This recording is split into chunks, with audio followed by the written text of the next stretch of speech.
창세기 19장 1절부터 11절까지의 말씀을 함께 교독합니다. 제가 먼저 읽을게요. 저녁 때에 그 두 천사가 소돔에 이르니 마침 롯이 소돔 성문에 앉아있다가 그들을 보고 일어나 영접하고 땅에 엎드려 절하며 이르되 주여 돌이켜 종의 집으로 돌아와 다시 씻고 주무시고 일찍 일어나 갈 길을 가소서. 그들이 이르되 아니라 우리가 거리에서 밤을 새우리라. 롯이 간청하며 그제서야 돌이켜 그 집으로 들어오는지라 롯이 그들을 위하여 식탁을 베풀고 무교병을 구우니 그들이 먹으니라. 그들이 그 전에 천사가 곧 소돔 백성들이 이곳을 방문하고 왕궁에서 돌아오려 그 집을 에워싸고 롯을 부르고 그에게 이르되 오늘 밤에 네게 온 사람들이 어디 있느냐 이끌어내라 우리가 그들을 상관하리라. 롯이 문밖에 그에게 일어나서 뒤로 문을 닫고 이르되 청하노니 내 형제들아 이런 악을 행하지 말라. 내게 먼저 가까이하지 아니한 두 딸이거나 청하노되 내가 그들을 너희에게 이끌어내리니 너희는 왜 좋은 때로 그들에게 행하게 하고 이 사람들은 내 집에 들어왔은즉 이 사람에게는 아무 일도 저지르지 말라. 그들이 이르되 넌 물러나라. 또 이르되 이자가 들어와서 거류하면서 우리의 법관이 되려 하는도다. 이제 우리가 그들보다 너를 더 헤아리라 하고 롯을 밀치며 가까이 가서 그 문을 부수려고 하는지라. 그 사람들이 손을 내밀어 롯을 집으로 끌어들이고 문을 닫고 다시 읽겠습니다. 문 밖에 모일 대소를 막론하고 그 문을 어렵게 하니 그들이 문을 찾느라고 헤매었더라. 아멘. 여러분 우리가 살다 보면 여러 가지 고민과 갈등들을 누구나가 다 갖고 있어요. 그 중에 하나가 어디에 사느냐에 따라서 여러 가지 문제가 있어요. 우리 지난주에 우리 유종찬 선교사님 오셔가지고 여러 가지 고민들을 이야기하는 가운데 지도를 보면서 얘기했어요. 부르키나파소 그 주위에 있는 나라들을 이야기했잖아요. 니제르라는 나라도 보여주셨고 또 코트디부아르 그 나라도 보여주시면서 하신 말씀이 다 내전이 있더라. 그러나 부르키나파소는 내전이 없었다라고 감사하는 그 내용이 있었어요. 그렇습니다, 여러분.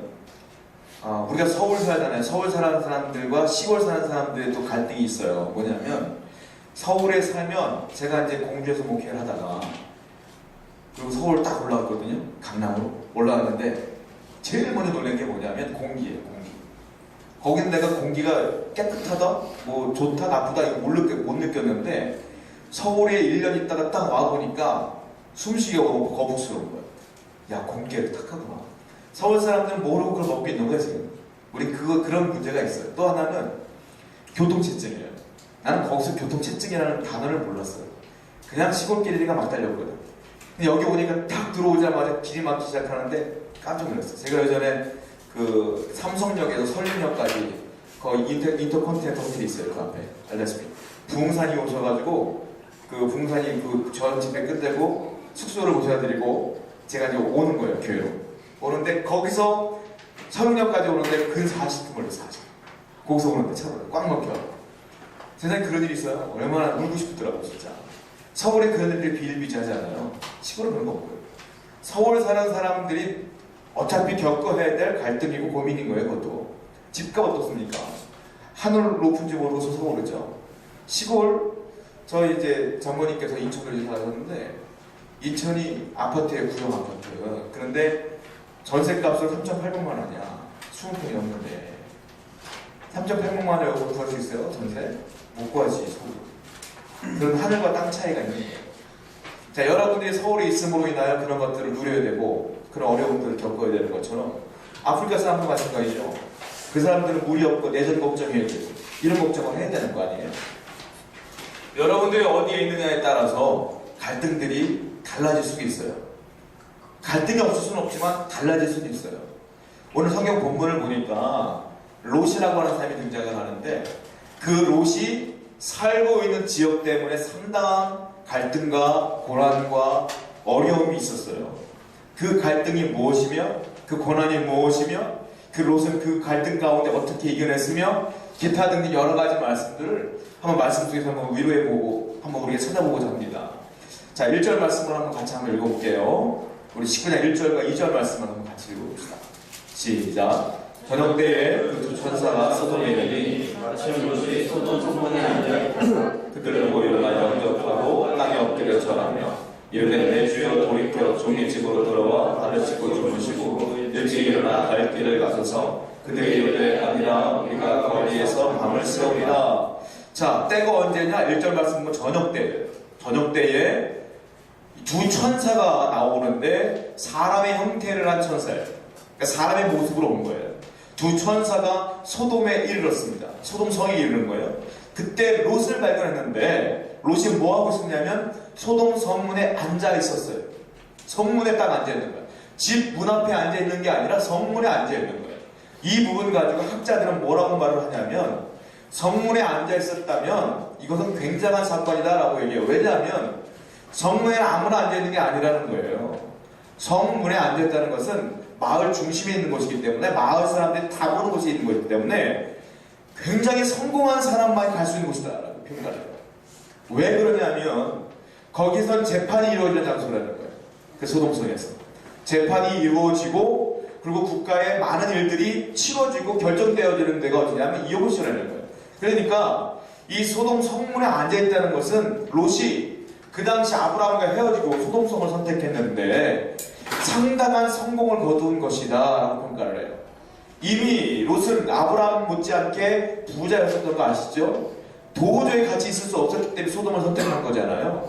그러니까 그 엄청난 부를 기반으로 해서 또 일을 했기 때문에 그는 아마 거부가 되었을 것이다 라는 거고, 또 하나는 이주민이었지만 사람들에게 인정받았기 때문에 재판관의 역할을 했을 것이며 지도자의 역할을 했을 것이다 라고 학자들은 평가를 합니다. 여기까지가 학자들이 말하는 평가인데, 저는 성경을 또 읽고 묵상하다 보니까 여기에 말고 이 부분에 있어서 또 다른 롯의 상태를 발견하게 되었다는 거예요. 그게 뭐냐면, 아니 낮에 성문에 앉아있으면 뭔 일이 있으니까 앉아있었겠지, 뭐 재판할 일이든지 뭔가 있었기 때문에 앉아있었겠지만 저녁 때 깜깜한 밤에 왜 거기 앉아있었냐는 거예요. 그래서 제가 왜 거기 앉아있었을까요?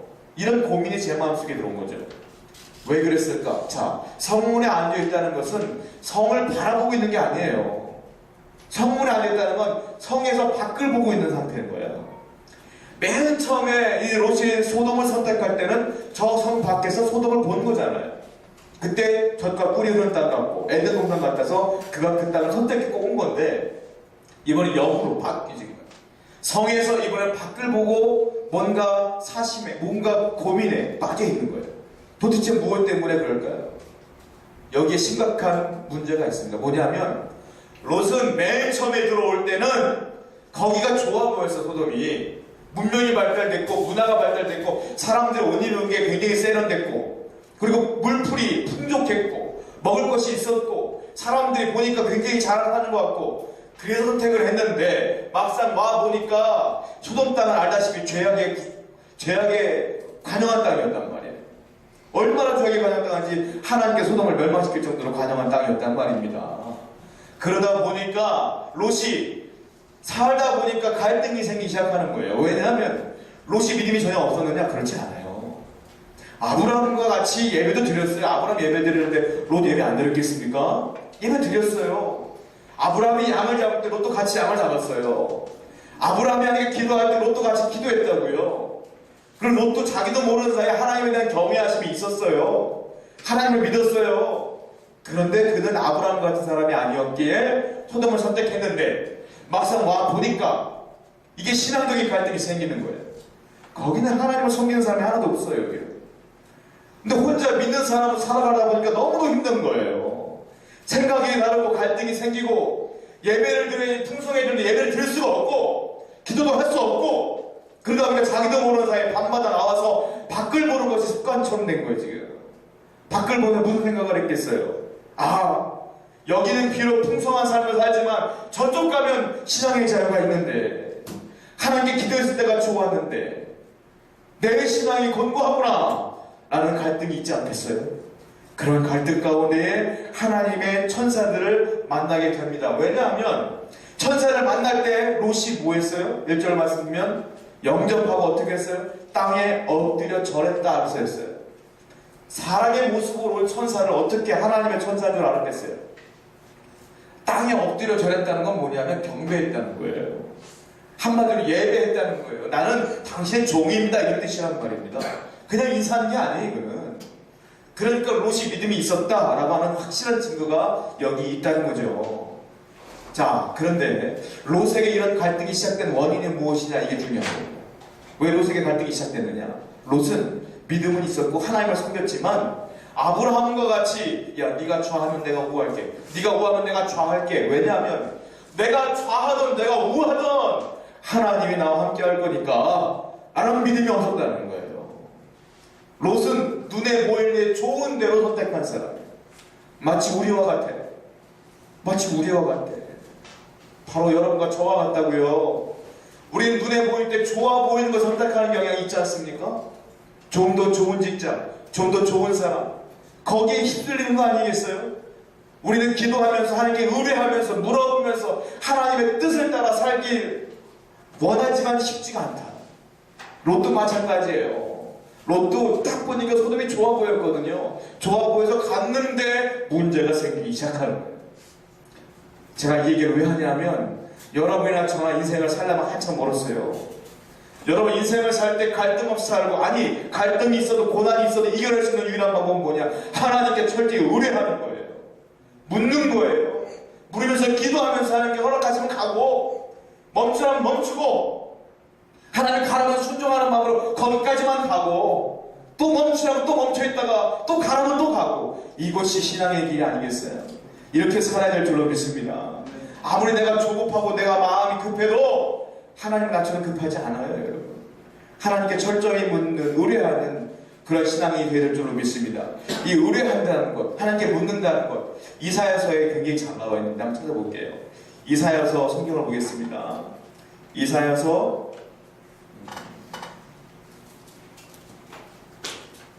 잠깐만요, 제가 헷갈리는데 26장 4절입니다. 이사야서 26장 4절. 이사야서 26장 4절을 보겠습니다. 이사야서 26장 4절 한 절밖에 안 되니까 같이 한번 읽어볼게요. 읽겠습니다. 시작. 너희는 여호와를 영원히 신뢰하라. 주여 영원한 안성이시니라. 개역 한글판 예전 번역을 보면 너희는 여호와를 영원히 의뢰하라 이렇게 써있어요. 의뢰하라. 지금은 이제 개역 개정은 여호와를 영원히 신뢰하라. 그러니까 신뢰하라, 의뢰하라 똑같은 말인 거예요. 어떻게 보면 의뢰하라, 신뢰하라, 이것을 히브리어로 뭐라고 하냐면 베타흐라고 단어 쓰는데, 베타흐라고 하는 단어가 뭐냐면 기댄다는 뜻이에요. 기댄다. 이런 거예요. 이제 태풍 같은 폭풍이 팍 오면, 바람이 몰아붙이면 사람이 버티려고 해도 못 버티지 않습니까? 바람이 너무 가다 보면 그때 큰 바위가 있단 말이에요. 뒤에 바위에 내 등을 딱 대고 있으면 아무리 큰 바람이 몰아쳐와도 나는 넘어지지 않는 거예요. 이런 의미인 거예요. 그러니까 이걸 쉽게 말하면 이거예요. 너희는 여호와를 영원히 신뢰하라. 이 부분을 이렇게 바꿀 수 있는 거예요. 너희는 여호와를 영원히 기대라. 여호와께 영원히 기대라. 할렐루야. 이게 의뢰하는 거예요. 영원히 기대라. 이것이 중요하다는 거예요. 내가 하나님께 영원히 기대면 하나님은 나의 피난처가 되어주시고 나의 보호자가 되어주시며 내 인생을 이끌어 주실 것이다. 이게 이사야서의 말씀이다라는 거예요. 아만이라는 히브리어 단어가 있어요. 아만은 머물다라는 뜻이에요. 머물다. 자, 인생을 살다 보면 머물러야 볼 곳이 있고 머물러야 될 상황이 있고 머무르지 말아야 되고 지나쳐야 될 곳이 있는 거예요. 또 머물러도요, 오래 머물러야 될 때가 있는가 하면 잠깐 머물다 가야 될 때가 있는 거야. 그걸 사용할 때 아만이라는 단어를 사용하는데, 자, 의뢰하라 이 뜻가 일맥상통한다고. 이게 아만이에요. 뭐냐면 하나님 앞에 기대라. 또 하나 하나님께 머물라. 영원히 머물라. 그리할 때 그가 당신의 보호자가 되어주시며 피난처가 되어주실 것이다. 이게 시편 기자의 말이에요. 할렐루야. 하나님 앞에 머물러야 될 것이며 하나님께 기대해야 되는 것, 이것이 여호와를 의뢰하는 것일 줄 믿습니다. 롯은 하나님을 의뢰하지 않았다는 거예요. 눈에 보이는 대로, 좋아 보이는 대로 선택을 했기 때문에 이런 갈등이 시작된 거다. 여러분의 인생의 갈등을 종식시키기 위해서는 다시 하나님께 물어야 되고 의뢰해야 되고 하나님을 기대해야 될 줄로 믿습니다. 다시 한번 성경을 보면 1절과 2절 말씀 보면 또 하나 우리가 생각해 봐야 될 게 있어요. 뭐냐면 지금 롯이 갈등을 했는데 첫 번째 원인은 눈에 보이는 대로 선택을 했다 이거예요.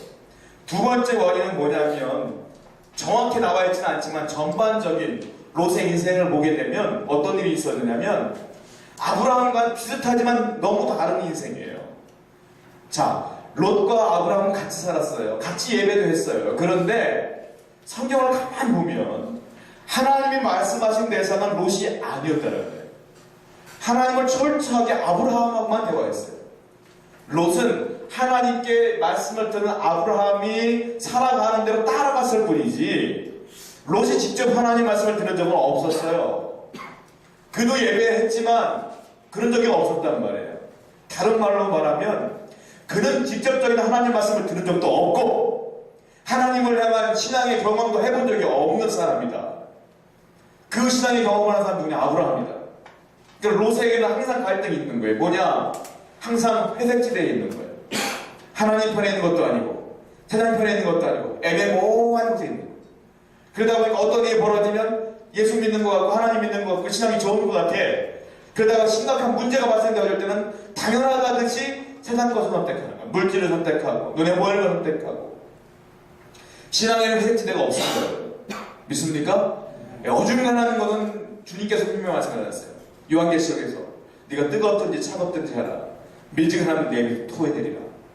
신앙에는 회색지대가 없는 거예요. 그러니까 나가 하나님을 섬기려면 철저하게 믿어야 되는 거예요. 하나님을 철저히 따르며 신뢰하며 따라가야 될 줄로 믿습니다. 이런 회색지대에 있다 보니까 여러 가지 갈등이 벌어지더라. 속담에 이런 속담이 있어요. 시계가 2개 있는 사람은 정확한 시계를 알 수 없다. 그러나 시계가 1개 있는 사람은 정확한 시계를 알 수 있다. 무슨 말인지 알겠죠? 시계가 2개 이것도 봤다 저것도 봤다. 좀 틀리네. 뭐가 맞지? 헷갈린다 이거. 하나 있으면 이게 긴가 아닌지 모르겠지만 확실하게 알고 간다 이거예요. 신앙도 마찬가지다. 내 안에 하나님과 세상이 공존한다면 헷갈리는 거예요. 정확히 하나님의 뜻을 따라갈 수도 없는 거고 애매하게 따라간다는 거예요. 철저하게 우선순위를 하나님을 두지 아니하면 롯과 같은 갈등 저와 여러분에게도 동일하게 있을 수 있다는 겁니다. 우선순위를 확실하게 정해야 될 줄 믿습니다. 이 부분에 대해서 예수님께서 말씀하십니다. 마태복음 6장 31절부터 34절까지 살펴보세요. 마태복음 6장 31절부터 34절까지 말씀이에요. 한번 읽어볼까요? 같이 시작. 그러므로 염려하여 이르기를 무엇을 먹을까 무엇을 마실까 무엇을 입을까 하지 말라. 이는 다 이방인들이 구하는 것이라. 너희 아버지께서 이 모든 것이 너희에게 있어야 할 줄 아시느니라. 그런데 너희는 먼저 그의 나라와 그의 의를 구하라. 그러면 이 모든 것이 너희에게 더하시라. 그러므로 내일을 위하여 염려하지 말라. 내일은 내일을 염려할 것이요 한날의 괴로움은 그날의 족하니라. 아멘. 자, 31절 말씀 보면 이렇게 나와 있어요. 그러므로 염려하여 이르기를 무엇을 먹을까? 첫 번째. 두 번째가 무엇을 마실까? 세 번째가 무엇을 입을까 하지 말라. 그 다음에 이 고민을 하는 사람은 누구냐? 32절에 나와 있는 거예요. 이는 다 이방인들이 구하는 것이야. 아시겠습니까? 이 세 가지는 전부 다 이방인이 구하는 것인데 이방인은 누구냐? 예수님을 안 믿는 사람을 말하는 거예요. 자, 무엇을 먹을까? 무엇을 마실까? 무엇을 입을까 하지 말라. 이건 이방인들이 구하는 것이다. 예수님께서 말씀하시기를 믿는 자들아 이건 고민하지 말라. 고민이 되지 않겠어요, 솔직히? 그래도 주님께서 말씀하시는 거 고민하지 말아라. 그래도 하나님의 말씀을 따라야 되는 거예요. 고민하지 말아라. 이건 너희들이 고민할 대상이 아니야. 그리고 주님께서 말씀하십니다. 너희들이 고민해야 될 것이 무엇이냐? 이게 33절이에요. 자, 보세요. 그런즉 너희는 우리를 말하는 거예요. 예수 믿는 사람들, 신앙인들, 너희는 먼저 그의 나라와 첫 번째 그의 나라와 두 번째 그의 의를 구하라. 두 가지만 구하면 된다 이거예요. 그러면 이 모든 것은 무엇을 먹을까, 무엇을 마실까, 무엇을 입을까 이거 얘기하는 거예요. 그러면 이 모든 것을 너희에게 더하시리라. 할렐루야. 예수 믿는 사람 뭘 구해요? 그의 나라, 하나님의 나라. 어떻게 하면 하나님 나라가 확장될 수 있을까? 내가 복음을 증거해야 되지 않을까? 이거 또 하나 하나님의 의를 구하라. 어떻게 하면 이 나라에 사단의 영이 아닌 하나님의 영으로 가득하여 성령으로 가득하여 하나님의 의가 이루어질 수 있을까? 이걸 고민하면 이걸 위해 살다 보면 나머지는 내가 책임지리라 이 말 아니겠습니까? 자, 이 말씀을 정확하게 더 쉽게 말하기 위해서 두 가지의 동사가 쓰였어요. 첫 번째 뭐냐면은 염려하라. 염려하지 말라. 또 하나는 구하라. 두 가지가 써 있어요. 구하라, 염려하지 말라. 자, 보세요. 뭘 구하느냐? 먼저 신앙이 있는 너희들은 뭘 구하느냐? 뭘 구하느냐? 하나님의 나라 구하라. 뭘 구하느냐? 하나님의 의를 구하라. 자, 이방인들은 뭘 구하느냐? 무엇을 먹을까? 무엇을 입을까? 무엇을 마실까? 구한다. 이게 달라지는 거예요. 또 염려하지 말라. 염려한다. 염려하지 말고 염려한다. 세상 사람들 뭘 염려하느냐? 무엇을 먹을까? 무엇을 마실까? 무엇을 입을까? 염려한다. 믿는 너희들은 뭘 염려하느냐? 하나님 나라가 왜 도래하지 않을까? 왜 하나님의 의가 나타나지 않을까? 이걸 염려한다. 염려의 차원이라는 거예요. 아시겠습니까, 여러분? 우리는 구해야 될 거, 염려하는 것이 분명한데 그 모든 것들은 하나님의 나라와 하나님의 의뿐입니다. 나머지는 다 하나님이 책임져 주십니다. 아니, 지금 당장 내가 원하는 때 안 될 수도 있지만 지금 내가 이 자리에 와서 예배하는 것도 하나님의 은혜인 줄로 믿습니다. 믿음으로 하나님께 나아갈 때 하나님께서 이 모든 것들 역사하신다. 롯은 이 삶의 우선순위가 잘못된 거예요. 그는 무엇을 마실까, 먹을까, 입을까 이거 고민했기 때문에 소동 간 거예요, 지금. 아브라함은 하나님의 나라와 하나님의 의를 구했기 때문에 그 광야에 있는 거예요. 비록 광야일지라도 하나님의 의를 따르는 저와 여러분 되기를 축원드립니다. 우리 3절 말씀을 한번 읽어볼게요. 보면 3절 시작. 롯이 간청함에 그제서야 돌이켜 그 집으로 돌아오는지라. 롯이 그들을 위하여 식탁을 베풀고 누게복을 구우니 그들이 먹으니라. 자, 저는 이 3절 말씀 보다가 하나님도 마음을 바꾸실 때가 있구나 라는 깨달았어요. 자, 롯이 간청했어요. 그때 그제서야 돌이켜 그 집으로 돌아오는지라. 누가? 두 천사가. 원래 두 천사의 목적은 롯의 집에 머무르는 게 천사의 목적이 아니었어요. 계획은 뭐냐면 그냥 길거리에서 밤새우리라 그랬어요. 하룻밤 새우고 바로 소돔을 멸망시키기 위해서 2절 말씀 보면은 그렇게 써 있거든요. 그냥 난 밤을 새울게 그랬어요. 그런데 롯이 간청함에 그제서야 돌이켜 그 집에 돌아오는지라 그랬어요. 자, 하나님의 마음으로 움직일 수 있는 롯의 행위가 나와요. 그게 뭡니까? 간청이에요. 그 두 천사에게 간청했대요. 간청했더니 천사의 마음이 움직이더라. 움직였더라. 이걸 다른 말로 하면 강청이라고 해요. 강력하게 요청하는 거예요. 예수님께서도 이 부분을 얘기했어요. 기도 가운데 강청 기도가 있어요. 강청해라. 강하게 원해라. 그래야만 하나님께 들으시리라. 이 말이 있어요. 누가복음 11장 1절부터 4절 말씀 보세요. 누가복음 11장 1절부터 우리 11절까지 말씀인데 우리 한번 같이 읽어보죠. 자, 1절부터 11절까지 시작. 예수께서 한 곳에서 기도하시고 마치심에 제자 중 하나가 여쭤오되 주여 여기 자기들에게 기도를 가르치신 것과 같이 우리에게도 가르쳐 주옵소서. 예수께서 이르시되 너희는 기도할 때 이렇게 하라. 아버지여 이름이 거룩히 여김을 받으시오며 나라가 임하옵시며 우리에게 이 나라를 이루어 주시옵고 우리가 우리에게 죄 지은 모든 사람들 용서하오니 우리 죄도 사하여 주시옵고 우리를 시험에 들게 하지 마시옵소서라. 또 이르시되 너희 중에 누가 벗이 있는데 밤중에 그에게 가서 말하기를 벗이여 떡 세 덩이를 내게 구워달라. 내 벗이 여행 중에 내게 왔으나 내가 먹일 것이 없노라 하며 그 안에서 대답하여 이르되 나를 괴롭게 하지 말라. 문이 이미 닫혔고 아이들이 나와 함께 침실에 누웠으니 일어나 너희에게 줄 수가 없노라 하겠느냐. 내가 너희에게 말하노니 비록 헛됨으로 인하여서는 일어나서 주지 아니할지라도 그 간청함을 인하여 일어나 그 요구대로 주리라. 내가 또 너에게 이르노니 구하라 그러면 너에게 주실 것이요 찾으라 그러면 찾아낼 것이요 문을 두드리라 그러면 너에게 열릴 것이니 구하는 이마다 받을 것이요 찾는 이는 찾아낼 것이요 두드리는 이에게는 열릴 것이니라. 너희 중에 아버지 된 자로서 누가 아들이 생선을 달라 하는데 생선 대신에 뱀을 주며. 자, 이 성경 본문은요 세 가지로 나눌 수가 있는데 1절부터 4절까지는 예수님께서 주기도문에 관한 얘기를 하시는 거예요. 그리고 5절부터 8절은 지금 우리가 하고 싶은 강청기도에 관한 말씀이에요. 그리고 9절부터 11절까지는 알다시피 구하라, 찾으라, 두드리라 이 말씀을 하신 건데 첫 번째, 두 번째, 세 번째 중에 두 번째, 세 번째 연결되어 있는 거예요. 연결되어 있는 말씀입니다. 이거예요. 챕터가. 자, 맨 처음에 이 강청기도에 나오는 등장인물들을 보면 가난한 자였다는 것을 알려줬어요. 왜냐하면 이 사람이 늦은 밤중에 친구가 찾아왔고, 그리고 늦은 밤중에 자기 친구에게 떡 3덩이를 구하려고 찾아갔던 거예요. 늦은 밤까지 잠을 안 잤다는 것은 그 당시 집안 환경이 어렵기 때문에 늦을 때까지 일했던 사람들의 보통 사람들의 삶이었거든요. 그러니까 부유한 사람이 아니었다는 거예요. 가난한 사람이었기 때문에 늦게까지 일했다는 것을 우리가 알 수 있어요. 또 하나는 떡을 빌리러 갔는데 그 집도 역시 잠을 안 자고 있었어. 그 집도 가난한 거야. 그런데 그 집은 한술 더 떠. 야, 내 아이들이 잠을 안 자고 있어. 깨우지 마라 이 말이에요, 한마디로. 그 말은 무슨 말이냐면 한 방에서 같이 사는 거야. 그러니까 더 가난한 집인 거야.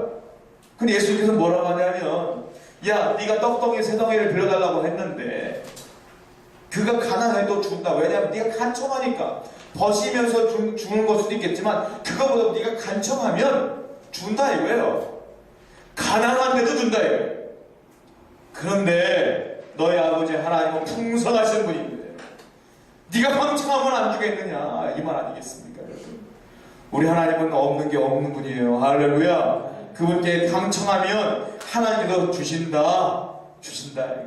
주의 보좌를 흔들 유일한 방법은 기도뿐이었다. 기도하는 자에게 하나님의 마음이 열린다 이거예요. 사랑하는 여러분, 기도합시다. 기도하심으로 더 매달립시다. 응답 안 옵니까? 강청하세요. 또 기도하세요. 응답 안 됩니까? 또 기도하세요. 하나님의 강청함의 힘이요 당신에게 놀라운 은혜를 베풀어 주실 줄로 믿습니다. 롯을 통하여 우리는 이 간청의 기도를 다시 한번 배우게 되는 거예요. 자, 또 하나 기억해야 될 게 있습니다. 두 천사가 롯을 지금 만난 거 아닙니까? 저는 그런 생각을 해봤어요. 야, 왜 지금 만났을까? 하필 왜 지금 만났을까? 왜냐? 아니, 아브라함이 하나님 만났을 때 롯도 만났다면 롯이 소돔 땅을 선택할 이유도 없었을 것이고, 롯이 신앙적으로 잘 살았을 텐데 왜 하나님께서는 이제 와서 롯을 만났을까? 이제가 언제냐면 이제 내일 아침이면 새벽이면 소돔 땅은 불바다가 되는 거예요. 날이 밝을 때까지 주천사는 바깥에서 있다가 날이 밝으면 바로 이제 멸망시킬 거란 말이에요. 하필 그 타이밍에 그 마지막 밤에 롯이 만난 거예요. 주천사를. 우리가 볼 때 굉장히 늦은 거지. 어찌 이제 만났을까? 그런데 또 하나 깨달음이 와요. 늦은 게 아니라는 것. 멸망당하기 직전에 하나님께서 만나주신 것이 은혜인 줄로 믿습니다. 하나님의 타이밍은, 하나님의 때는 늦은 게 하나도 없어요. 우리가 볼 때 늦어 보이는 거지 하나님은 늦은 적이 한 번도 없어요. 늦은 적도 없고 늦을 일도 없고, 하나님은 우리 인생 가운데 섭리 가운데 이끌어오고 계시는 줄 믿습니다. 우리를 이끌어 계셔요. 이끌고 계시는 거예요. 다 여러분의 계획 가운데 하나님의 계획 가운데 여러분을 이끌고 계시는 거예요. 그런데 하나님은 언제 우리를 만나주시느냐? 하나님이 이끌고 계실 때에, 하나님의 섭리 가운데 만날 만한 때에 만나주시고, 일하실 때에 우리를 통해 일하신다 이거예요. 다만 우리는 그걸 모르는 것 뿐이죠. 전도서에서 이 말씀이 나와 있어요. 한번 찾아볼게요. 전도서 9장 11절 말씀을 보겠습니다. 전도서 9장 11절 말씀을 보세요. 잘 읽겠습니다. 시작. 내가 다시 해 아래서 보니 빠른 경주자들이라고 손짝하는 것이 아니며 용사들이라고 전쟁에 승리하는 것이 아니며 제자들이라고 증언을 얻는 것도 아니며 명철자들이라고 재물을 얻는 것도 아니며 지식인들이라고 은총을 입는 것이 아니니 이는 시기와 기회는 그들 모두에게 임하느니라. 자, 빠른 경주자들이라고 해서 선착하는 것이 아니다. 그리고 뭐라고 써있어요? 지혜자들이라고 해서 음식물을 얻는 것도 아니다. 맨 마지막에 뭐라고 써있어요? 이는 시기와 기회는 그들 모두에게 임하니라. 중요한 게 뭐냐? 전도서에서 솔로몬이 말하는 게 뭐냐? 야, 빠른 게 중요한 게 아니야. 지혜가 있는 것도 중요한 게 아니야. 중요한 건 시기와 기회다.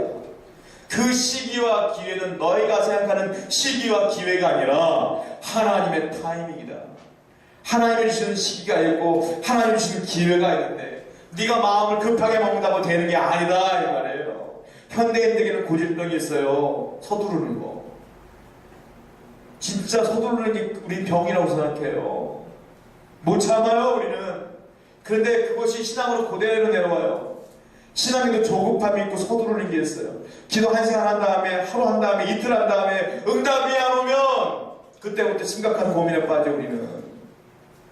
여러분, 하나님은 생각보다 느긋한 분이라는 걸 믿으시기 바랍니다. 그리고 중요한 건 여러분은 하나님의 섭리 가운데 분명히 가고 있다는 걸 믿으시기 바랍니다. 그러면 하나님께서 원하시는 타이밍이 있어요. 시기와 기회가 있어요. 그때 하나님 응답하실 건 응답하실 것이며 말씀하실 것은 말씀하실 것이다 라는 거예요. 지금 롯이 두 천사를 만난 것이 우리가 볼 때는 너무 늦었지만 하나님 보실 때 기가 막힌 타이밍인 거예요. 하나님은 여러분의 인생 가운데에 이 가장 좋은 때에 가장 좋은 방법으로 가장 좋을 때에 반드시 만나주시고 역사하실 줄로 믿습니다. 자, 우리 마지막으로 4절부터 11절까지 한번 읽어볼게요. 본 말씀입니다.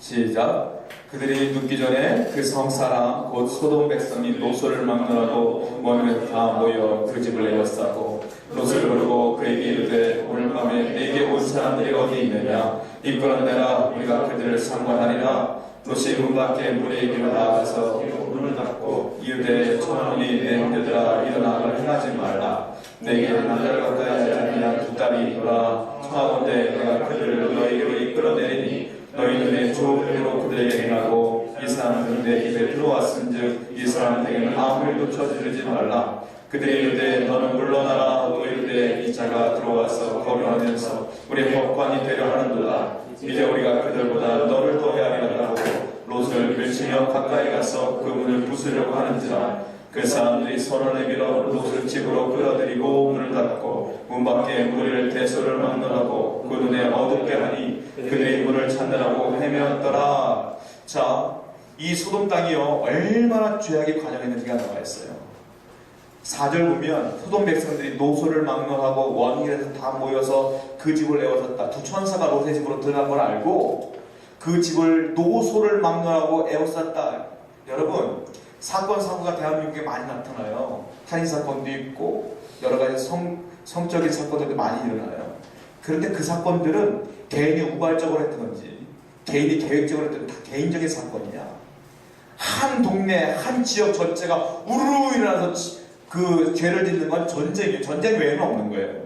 그렇지 않습니까? 그런데 소돔 땅은 노소를 막론하고 원흉에서 다 모여가지고 롯의 집을 에워쌌고 거기에 두 천사를 내놓아라 하면서 뭐라고 하냐. 5절에 우리가 그들을 상관하리라. 상관이 뭐예요? 동침하리라. 잠자리라. 남자가 남자를. 이런 얘기예요 지금. 그러니까 이게 하나님 보시기에 왜 소돔을 멸망시켰는지 이해가 되는 거예요. 죄악이 얼마나 관영했는지가 다 나타나는 거예요. 지금. 모든 사람들이 죄인 거죠. 모든 사람들이. 자, 그 와중에 롯이 최선을 다하여 이 두 천사를 보호하려고 애를 씁니다. 그런데 이 사람들이 원근에서 노소를 막느라고 다 모였으니까 문을 부수려고 하는 거야.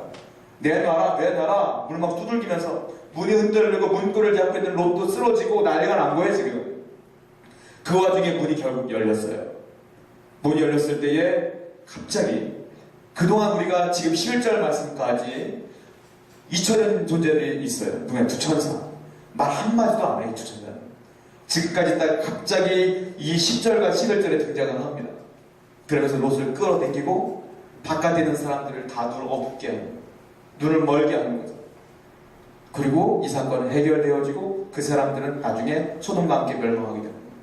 여러분, 무엇을 발견했느냐면 롯이 지금 최선을 다하여 막아보려고 했으나 이제 안 됐고 문도 탁 열렸을 때에 그때 드디어 두 천사가 일하기 시작하더라. 하나님이 일하는 방법이에요. 하나님이 일하는 방법이 뭐냐? 내가 죽을 힘을 다해서 했으나 안 됐을 때에 이제 끝이라고 포기했을 때 그때 우리 하나님이 내 인생에 개입하신다. 그렇게 개입하시면서 놀랍게 기적적인 방법으로 일하기 시작하더라. 그리고 이 두 천사로 인하여 롯의 가족은 구원을 얻게 되는 거예요. 사랑하는 가족 여러분, 끝이 아닙니다. 할렐루야. 끝이 아니에요. 끝이 다가오면 하나님이 일해요. 끝이다 싶을 때 하나님이 역사하실 줄 믿습니다. 아직 끝이 아니기에 하나님의 타이밍이 안 온 거예요. 조금 더 인내하십시다. 조금 더 기다리십시다. 그럴 때 하나님께서 역사하실 줄 믿습니다. 홍해바다 사건 기억하십니까? 진퇴양난이었죠. 뒤에서 애국 병사가 쫓아오고 앞에서는 홍해바다가 있고 어찌할까요? 그때 하나님께서 개입하십니다. 모세야 네 지팡이를 앞으로 내밀어라. 그때 쫙 깔리잖아요. 위기가 무슨 뜻인지 아십니까? 위기. 위기는요, 위험에다가 기회가 더해진다는 거 위기예요. 아시겠어요? 위험과 기회가 합쳐진다는 거 위기라고요. 내 인생에 위험이 닥쳤을 때에 오히려 기회가 될 수 있는 거예요. 어떤 기회? 이제 하나님이 일하실 수 있는 기회, 하나님이 말씀하실 수 있는 기회, 하나님께서 역사하실 수 있는 기회. 할렐루야. 그러니까 위기는 오히려 하나님이 일할 타이밍이다 이거예요. 이때 하나님이 역사하신 거다. 아브라함이 사라를 빼앗겼어요. 알다시피 바로에게 아브라함이 할 수 있는 건 아무것도 없었어요. 그때 하나님이 직접 개입하십니다. 바로의 꿈에서 나타나셨어요. 그리고 사라를 구원해 내셨어요. 여러분의 인생 가운데 하나님이 반드시 저는 개입하실 거라고 믿습니다. 저의 인생도 여러분의 인생도 그리할 줄로 믿습니다. 절대로 포기하지 마시고 하나님께 기도하심으로 믿음으로 나가는 저희 모두가 되기를 다시 한번 축원드립니다. 우리 기도하겠습니다.